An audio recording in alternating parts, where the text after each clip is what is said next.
Hey everyone, and welcome back to the channel. Today, we're tackling a crucial task for any perennial enthusiast, spring maintenance. As winter loosens its grip and sunshine starts to warm the earth, it's time to coax our beloved plants out of their slumber and set them up for a season of vibrant blooms. So grab your gloves, sharpen your shears, and get ready to give your perennials some TLC. Pruning for renewal. First things first, let's talk pruning. Think of it as giving your perennials a haircut. By removing dead, diseased, or damaged stems, you're encouraging new growth and air circulation, which helps prevent fungal diseases. Here are some general pruning tips. Timing. Prune most perennials when new growth emerges in early spring. However, some, like lavender and ornamental grasses, benefit from a late winter trim. Tools. Sharp shears or loppers are your best friends. Make clean cuts at an angle just above a bud or node. Intensity. The amount of pruning depends on the type of perennial.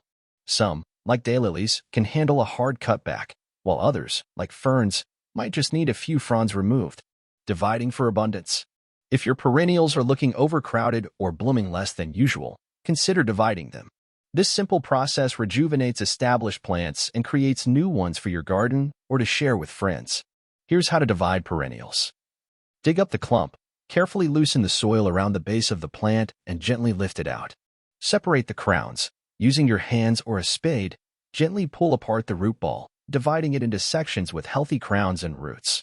Replant the divisions. Choose a new location with well-draining soil and dig holes large enough to accommodate the roots. Plant the divisions at the same depth they were originally. Feeding for strength. Finally, give your perennials a nourishing boost with fertilizer. A balanced fertilizer applied in early spring will provide essential nutrients for strong growth and abundant blooms. Here are some things to keep in mind when feeding perennials. Type of fertilizer. Choose a slow-release fertilizer specifically formulated for perennials. Avoid high nitrogen fertilizers, which can encourage leafy growth at the expense of flowers. Application. Follow the instructions on the fertilizer package for application rates and timing. Generally, a light sprinkling around the base of the plant is sufficient. Organic options. Consider using compost or composted manure as a natural fertilizer for your perennials. And there you have it. By following these simple tips for pruning, dividing, and feeding, you'll be well on your way to a season of breathtaking blooms and thriving perennials. So get out there, give your plants some love, and watch your garden come alive with vibrant colors and life. Bonus tips. Water your newly pruned or divided perennials regularly until they are established. Mulch around the base of your plants to retain moisture and suppress weeds. Deadhead spent blooms throughout the season to encourage continued flowering.